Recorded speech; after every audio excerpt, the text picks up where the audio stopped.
Salut, c'est Jérémy, la chaîne c'est Frugalisme et aujourd'hui on va parler d'indépendance financière. Rien que ça.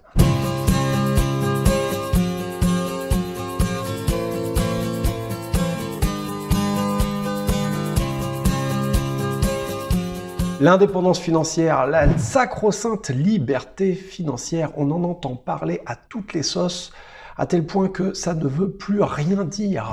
Tout le monde a sa propre petite définition, et si on me demandait à moi personnellement de te dire exactement ce que c'est, ben la vérité c'est que je peux pas te dire ce que c'est. Je peux te dire ce que ça représente pour moi, je peux te dire les étapes que j'essaye de mettre en place pour y arriver, mais je peux pas te dire ce que c'est d'un point de vue universel. Ce serait trop compliqué parce que il y a trop d'attentes, ça dépend de toi, de tes choix, et puis de là aussi où tu en es et de peut-être aussi tes capacités. Tout le monde n'a peut-être pas envie forcément de se lancer dans de l'investissement, tout le monde n'a peut-être pas forcément envie de prendre des risques, parce que c'est aussi la contrepartie qu'il faut bien arriver à prendre en compte, c'est qu'on n'a rien sans rien. Si tu aimes cette vidéo, comme d'habitude, tu n'hésites pas à me mettre un énorme pouce pour me soutenir, ça permet à la vidéo de mieux apparaître dans YouTube. Mais moi, un commentaire, j'aimerais que tu me dises où est-ce que toi tu te situes sur ce chemin de la liberté financière, ça pourrait être intéressant d'en discuter. Également, si tu ne l'as pas encore fait, va vite télécharger le guide des techniques frugalistes, à l'intérieur 80 pages de techniques, de conseils, de recommandations pour arriver à faire des économies au quotidien. Enfin, il faut que tu t'abonnes à la chaîne en cliquant la cloche pour être tenu au courant des nouveaux contenus, des nouvelles vidéos qui sont disponibles.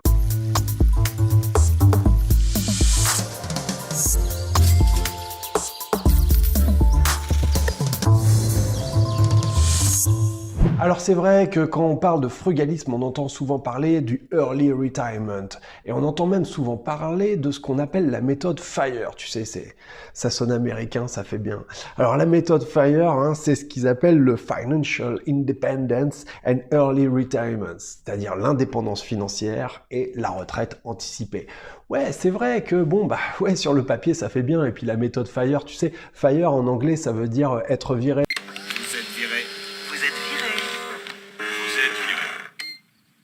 Et l'idée c'est de dire je suis viré ou je vire mon patron et puis je prends ma liberté, je vais faire ce que j'ai envie de faire. La question du frugalisme pour moi c'est d'abord et avant tout une question de bon sens. En vérité c'est jamais que l'histoire de la cigale et la fourmi dans sa version moderne, ni plus ni moins. Le frugalisme c'est aussi prendre en compte la protection de l'environnement. On est obligé de changer nos habitudes parce que il y a un certain nombre de ressources qui sont limitées sur notre planète. D'ailleurs à ce titre-là, je dis encore que ici j'ai les lumières qui sont allumées à la maison le temps que je tourne mes vidéos. D'ailleurs, c'est des ampoules à économie d'énergie, bien entendu, mais évidemment, je ne vous recommande pas de laisser les lumières allumées tout au long de la journée. L'idée, c'est d'être raisonné dans nos manières d'être, dans notre consommation au quotidien, c'est de ne pas abuser en fin de compte. C'est surtout une question de bon sens en vérité. Après, il y a tout un tas de petites astuces, de petites techniques qu'on peut arriver à mettre en place pour arriver à faire des économies au quotidien. Notre société a fait de nous des consommateurs et nous avons été les supports de ce qu'on a appelé la croissance économique. D'accord, donc il fallait toujours qu'on consomme plus.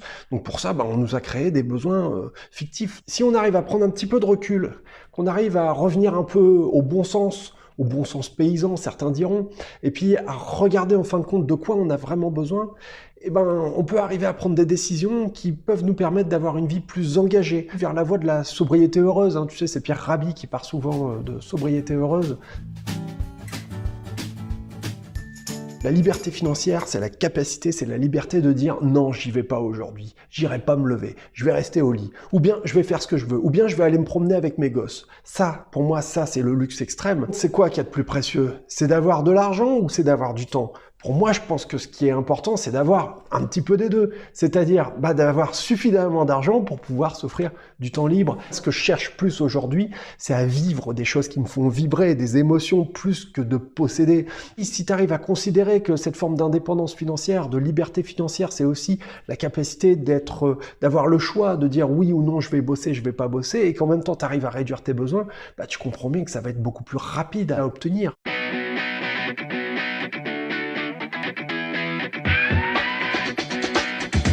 Il faut avoir plus d'argent qui rentre qu'il y en a qui sort. Je jusque-là, je crois pas que je t'ai appris grand-chose. Et sortie d'argent, il suffit de réduire nos besoins d'argent, mettre en place des techniques frugalistes au quotidien, c'est une bonne stratégie. Maintenant, on augmente les rentrées d'argent, comment on fait? Malheureusement, dans une journée, il n'y a que 24 heures. Et puis, tu es déjà peut-être pris avec ton job, avec ta réalité. Il faut arriver à mettre en place des sources de revenus alternatives.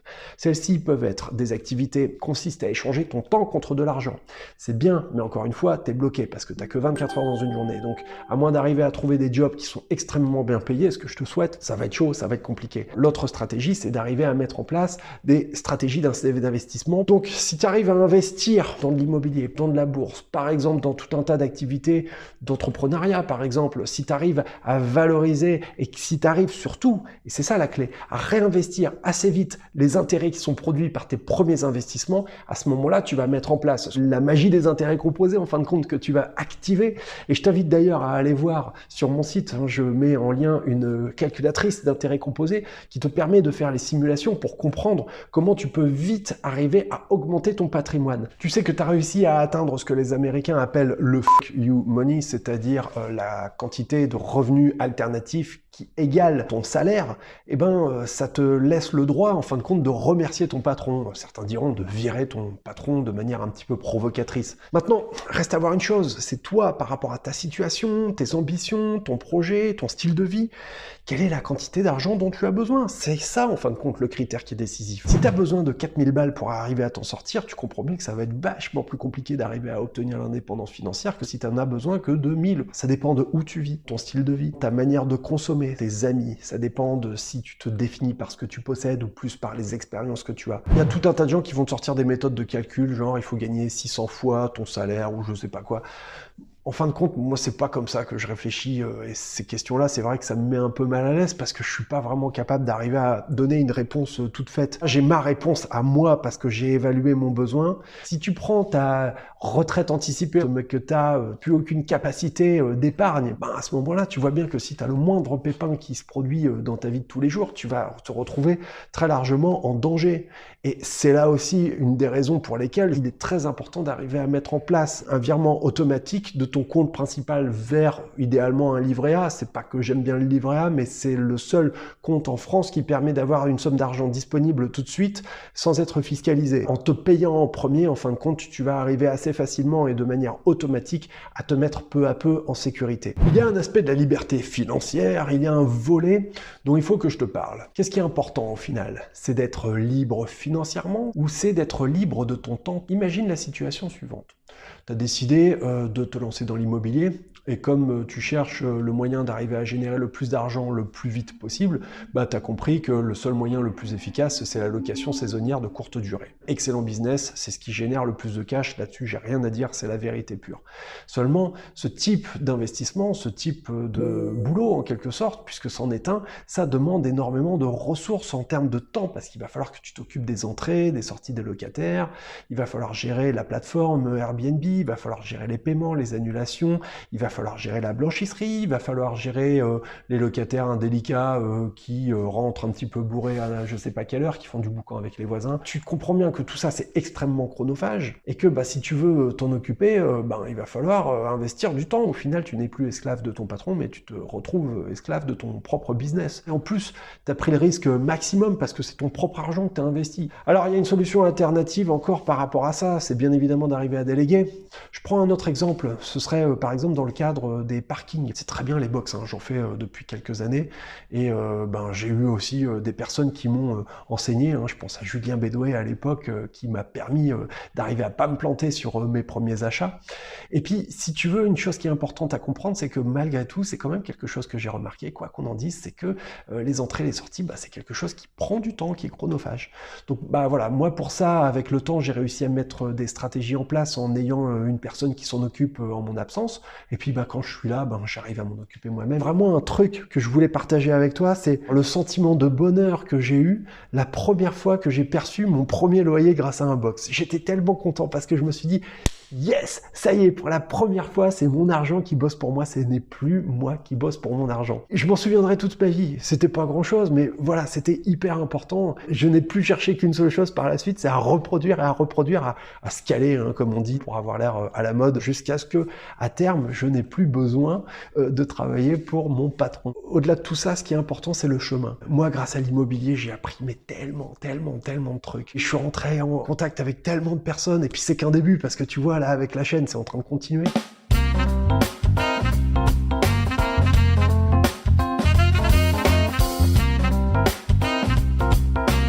J'espère que cette vidéo t'a éclairé. C'était Jérémy, la chaîne c'est Frugalisme. Si tu as aimé, tu me mets un pouce. N'hésite pas à me mettre un commentaire et peut-être à me dire où est-ce que toi tu te situes sur ce chemin de l'indépendance financière. Est-ce que tu en es au début? Est-ce que tu penses que tu as besoin de conseils pour aller plus loin? Est-ce que tu penses que tu as besoin d'une nouvelle approche peut-être aussi? Ça peut m'intéresser. Je pense que je vais essayer de mettre en place dans les mois qui viennent un service également de coaching. Il y a une formation qui va arriver sur le site. Vous pouvez déjà vous préinscrire. Abonnez-vous à la chaîne si vous ne l'avez pas encore fait pour être tenu au courant des nouvelles vidéos. Il y a également le guide des techniques frugalistes. C'est 80 pages de conseils pour arriver à faire des grosses économies. Voilà, c'était Jérémy, à très bientôt. Merci, salut, ciao.